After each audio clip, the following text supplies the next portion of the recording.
My name is Sylvia Gonzalez Pizana, Manager of Collections and Interpretation at Villa Finale Museum and Gardens in San Antonio, Texas, here to present to you a video version of a presentation we at the museum give to some of the group tours who visit our site.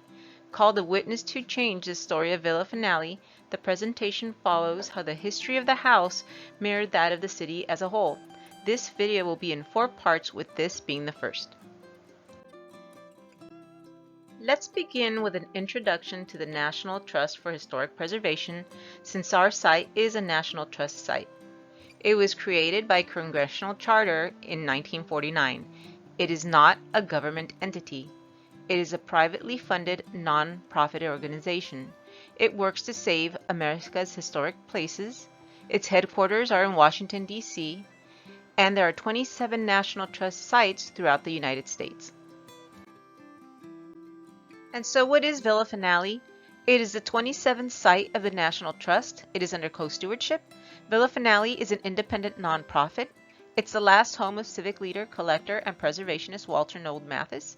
It's at the center of a successful, revitalized historic urban neighborhood, and it's an art museum within a historic home. Now that I have given you a brief introduction, let's begin with the history itself. A Spanish expedition in 1691 arrived in the area on St. Anthony of Padua Day. This expedition was due largely to Spanish fears that the French, located to the east in the area which is now Louisiana, would want to expand and encroach on Spanish territory. The area of what is now San Antonio was largely strategic to Spain. In 1709, Spanish missionaries who arrived in the area immediately fell in love with it, establishing Mission San Antonio de Valero and breaking ground in 1718. The location moved a total of 4 times until settling on its current location in 1724. Many know Mission San Antonio de Valero by its other name, the Alamo. A total of 5 missions were established in San Antonio, the largest chain of missions in Texas, and eventually a system of 7 acequias, or water courses, linked them all together. Incidentally, this was the first municipal water distribution system in North America. The acequia system brought water to the missions for their crops, and those crops depended on the work of local natives, whom the Spanish missionaries tried to convert from their traditional customs to loyal and Christian Spanish citizens. In this slide up top, you can see a map showing the chain of missions all along the San Antonio River, and on the bottom left, a photo of the last remaining aqueduct in the system by Mission Espada. There were a total of 3 of these structures, with one near where Villa Finale stands today. Eventually, the system of relying on local natives failed. Not only did many of them begin to reject the Spanish ways in favor of their own culture and customs, many also fell sick and died due to their lack of immunity to many of the diseases the Spanish carried. In need of bodies to work the land, in 1731, King Philip V of Spain, the fine gentleman pictured at the top left, ordered to have 200 families sent from the Canary Islands to help populate the province of Texas.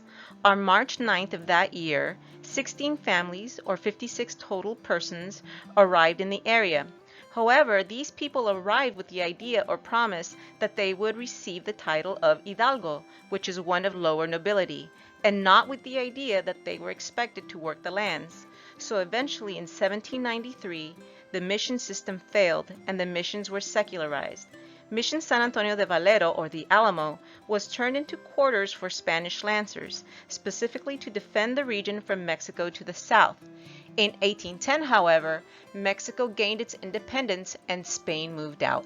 On this slide on the bottom right is an illustration showing Military Plaza in the foreground, with San Fernando Cathedral at the center and Alamo Plaza in the distance. Let's fast forward in time here. The Battle of the Alamo happens, Texas becomes a republic, and then part of the United States just prior to the Mexican-American War in 1845. Eventually, word of Texas's vast land resources arrives overseas in countries like Germany. Germans who had immigrated to Texas began to write home about the abundance of land and wonderful weather found in Texas. Known as the America Letters, With facts about the difficulties of frontier life left out, many were reprinted in German newspapers, causing a furor to immigrate to the Lone Star State. A movement was begun, and many Germans did come to Texas, and by 1850, slightly more than 5% of the state's population was German. They were a very diverse population as far as education and trades. Eventually, the German culture was integrated through local marriage, rural depopulation, and later, strong anti-German sentiments during the World Wars.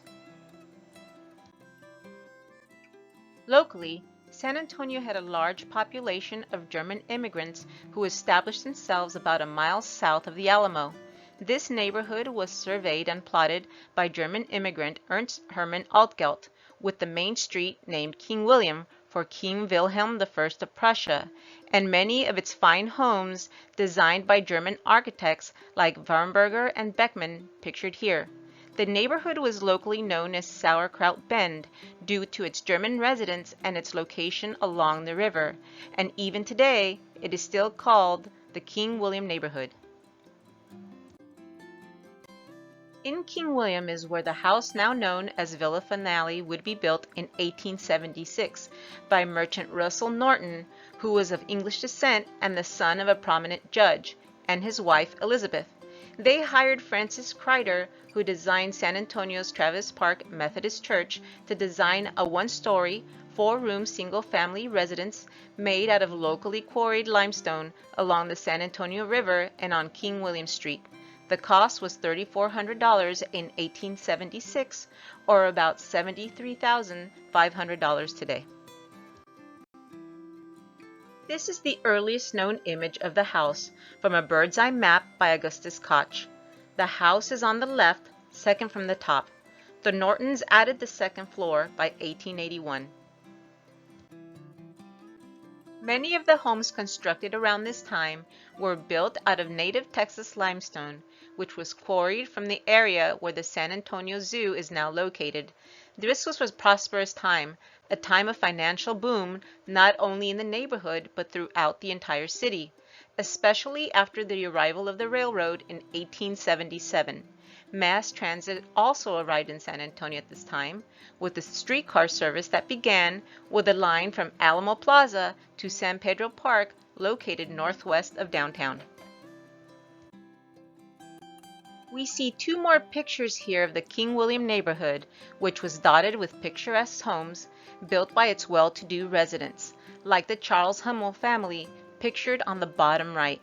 The family built the house located at 309 King William Street, and it survives to this day. It was designed by Warnberger and Beckmann, pictured earlier in this presentation. Charles Hummel Sr., pictured here sitting on the rocking chair, opened the first gun shop in South Texas in 1847.